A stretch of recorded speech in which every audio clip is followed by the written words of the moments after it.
ત્યાં પાયાનું ખાતર નાખવાનું હોય તો ડીએપી મળે નહીં, ને મોલ ઉજરે ને ઉરિયા નાખવાનું હોય તો ઉરિયા મળે નહીં. અટાણે ખેડૂને ગમે ત્યાં જાય ત્યાં લાઈનમાં જ ઊભાનો વારો આવે છે. જય દ્વારકાધીશ ખેડૂત ભાઈઓ. હવે આપણે તમને આગલા વિડીયોમાં બતાવેલા હતા 3 પ્રકારનો આપણે બાજરો વાવ્યો હતો. હવે આ અત્યારે આપણે સમૃદ્ધિ બાજરો છે. સમૃદ્ધિ બાજરો કમસે કમ 1.5 મહિનાનો થયો છે.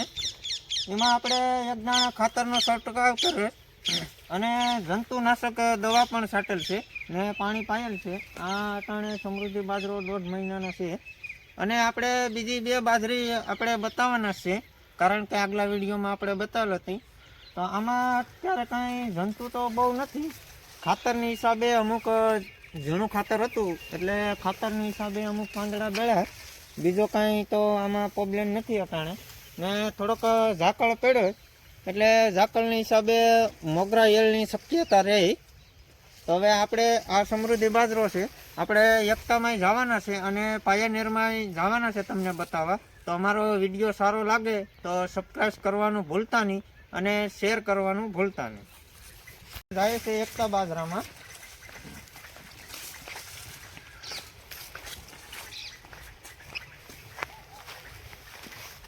આ આપણે આવી જશે એકતા બાજરામાં. આપણે એકતા બાજરો હરવે વાયેલ છે એટલે આમાં કાંઈ રેમાન્યા બેમાન્યા હાલે નહીં. એના હિસાબે આપણે આમાં દાંતા હાંક્યા. હવે દાંતા હાંકીને આપણે નેદવાનું ચાલુ છે. નેદી બેદી અને પછી આપણે આમાં એક દાણ ખાતર નથી નાખ્યું. નેદાઈ જાય એટલે ખાતર નાખીને પાણી વાળવાનું છે. ખાતરમાં થોડોક મિસ્ટેક છે. જ્યારે ખેડૂને ગમે તે થાલ વાવો હોય ત્યાં પાયાનું ખાતર નાખવાનું હોય તો ડીએપી મળે નહીં, ને મોલ ઉજરે ને ઉરિયા નાખવાનું હોય તો ઉરિયા મળે નહીં. અટાણે ખેડૂને ગમે ત્યાં જાય ત્યાં લાઈનમાં જ ઊભાનો વારો આવે છે. આવી ખેડૂની પરિસ્થિતિ છે. છતાં પણ ખેડૂત બધી સહન કરે, પણ કોક પાસેથી ઉસી પાસેનું લઈને મોલ્લે તો ઉજરે. ગમે નાથી 1-2 ઠેલી લઈ આવે ઉસીની, કાં લાઈનમાં ઊભે તો દિયાખો પડી જાય એટલે તો એ નાખે. હવે આપણે એકતા બાજરી તો તમને બતાવી દીધી. હવે આપણે જવાનું છે પાયોનિયર બાજરીમાં. તો આપણે જઈએ છીએ હવે પાયોનિયર બાજરીમાં. તેમાં શું શું વિગતવાર છે તે બતાવ્યું. આપણે હવે પાયોનિયર બાજરીમાં પૂગી ગયા. હવે આપણે જોઈએ પાયોનિયર બાજરી કે કેવી છે. આપણે પાયોનિયર બાજરી હોળની જાળીએ વાવેતર કરેલ છે. એ તો તમને ફૂલ વિડીયોમાં આગલો અમને નાખ્યો હતો તે જોઈ લીધું હે. હવે પાયોનિયર બાજરી પણ બહુ સારી છે.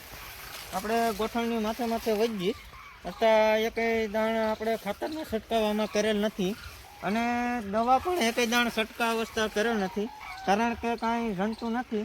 હવે ઝાકળના હિસાબે જંતુ પડે તે જોવાનું છે અને પછી આપણે ડુંડામાં જોવાનું છે કે કેવા પાયાનેરના ડુંડા થાય, એકતાના થાય કે સમૃદ્ધિના. અને ઉતારા ટાણે આપણે ત્રણે બાજરીનો જોવાનો છે કે કિનો વધારે ઉતારો આવે છે. ને આમાં આપણે હાથી પણ હાંકી નાખ્યું. હવે પાવાની તૈયારી છે. ખાતર બાતર છંટકાવ કરી દઈએ અને એવું લાગશે તો આપણે દવાનો છંટકાવ કરવાનો જ છે. બાજરો અત્યારે તો બહુ સારો છે, કારણ કે વણ જંતુનું પરિપ્રમાણ હાવ ઓછું છે. બહુ બાજરીમાં નુકસાનકારક નથી.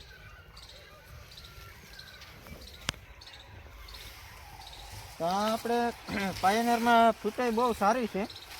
આપણે સમૃદ્ધિમાં અને એકતામાં બહુ ફીટ નથી, પણ હવે છેલ્લે ખબર પડે, કારણ કે પાયોનિયરમાં ફૂટ બહુ સારી છે. આપણે બાજરો પારવા પછીનું એક જ પાણી પાયેલ છે. હવે તો બીજું પાણી આપણે ખાતર નાખીને પાહું.